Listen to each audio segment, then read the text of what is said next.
Assalamualaikum warahmatullahi wabarakatuh. Perkenalkan, nama saya Andi Jumlang Pratama dengan NIM 25086448, Prodi Pendidikan Kesehatan Jasmani dan Rekreasi. Kali ini saya akan membuat video ujian akhir semester dengan mata kuliah PPFM dengan dosen Bapak Abdul Rahim. Kali ini saya akan membawakan materi yaitunya faktor-faktor yang mempengaruhi pertumbuhan dan perkembangan. Apa sih itu faktor-faktor yang mempengaruhi pertumbuhan dan perkembangan? Faktor-faktor yang mempengaruhi pertumbuhan dan perkembangan adalah segala hal. Segala hal yang dimaksud adalah segala hal keadaan atau peristiwa yang berasal dari luar maupun dari dalam tubuh yang menentukan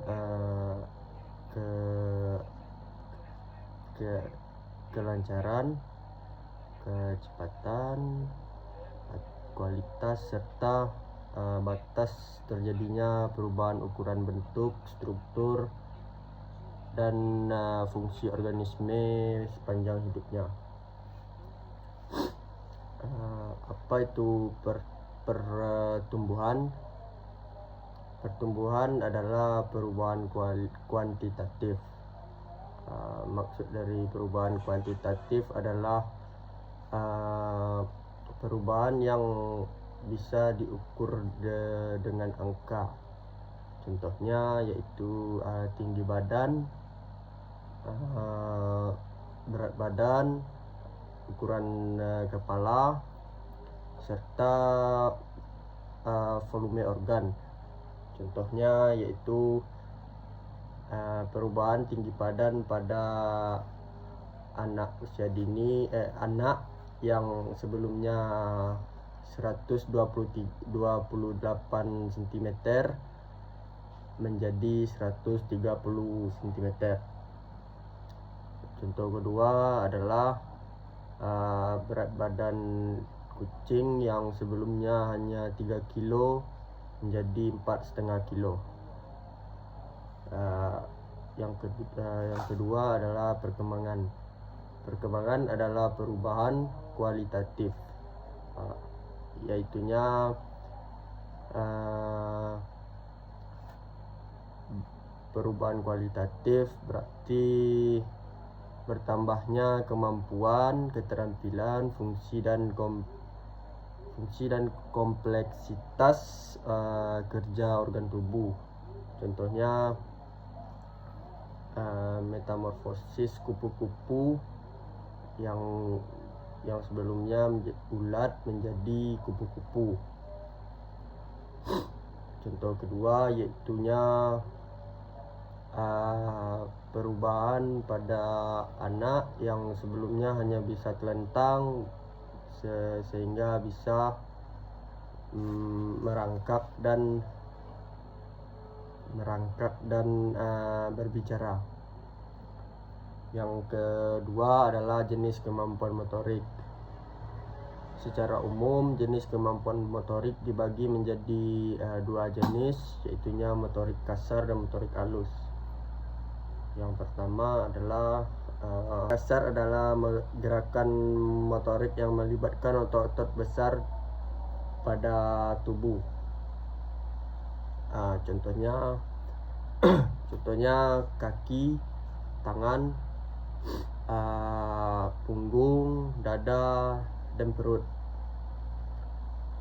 Fungsinya adalah untuk mobilitas, kekuatan, keseimbangan, dan aktivitas berat.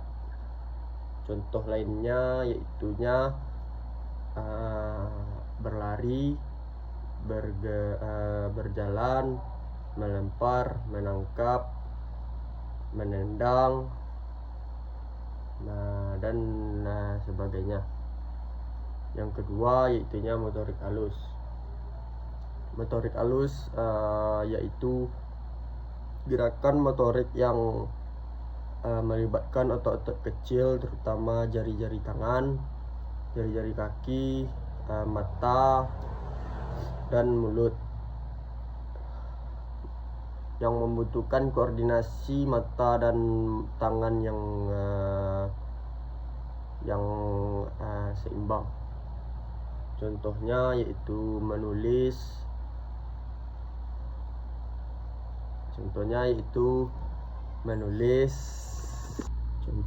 yaitu menggunting, menggambar, menyusun manik-manik, serta bermain plastisin dan sebagainya. Yang ketiga yaitunya tahap pertumbuhan dan perkembangan.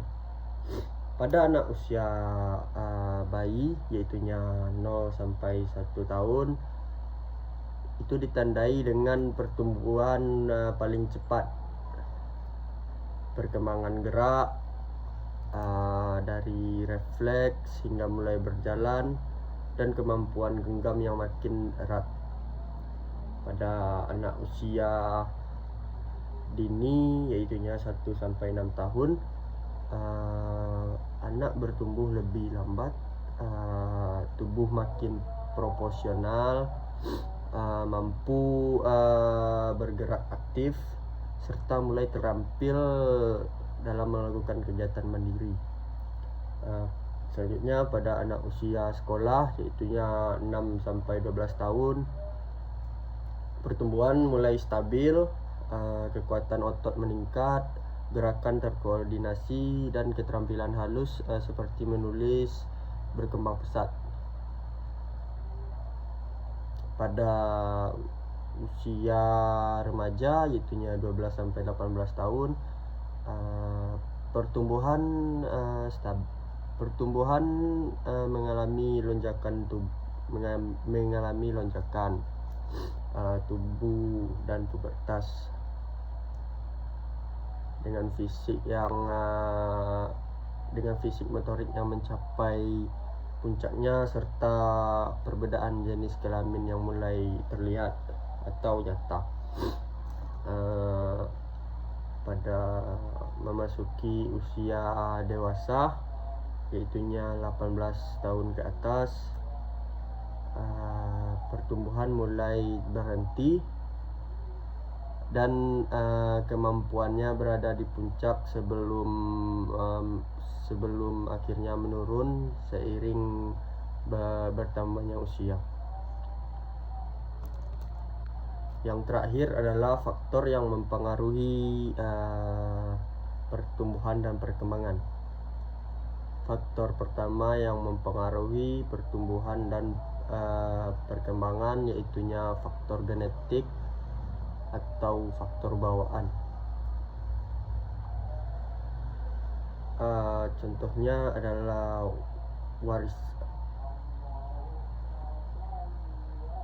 faktor bawaan atau genetik itu adalah bawaan dari orang tua atau keluarga. Contohnya adalah tinggi badan, bentuk tubuh, fisik, ketahanan tubuh, dan kecenderungan kesehatan. Yang kedua yaitunya faktor lingkungan. Faktor lingkungan contohnya adalah gizi dan makanan, itunya bahan baku pertumbuhan. Yang kedua adalah kesehatan, yaitu penyakit kronis atau gangguan organ dapat mengganggu pertumbuhan. Yang ketiga adalah stimulasi atau aktivitas, yaitu latihan dan kegiatan fisik yang merangsang saraf dan otot berkembang. Yang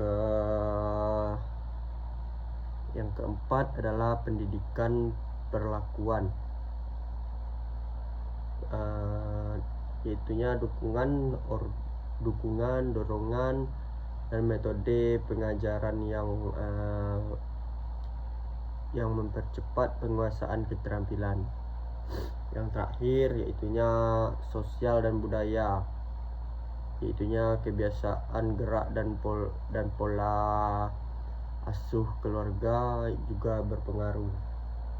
Itu saja materi yang bisa saya sampaikan. Kalau ada salah, saya mohon maaf.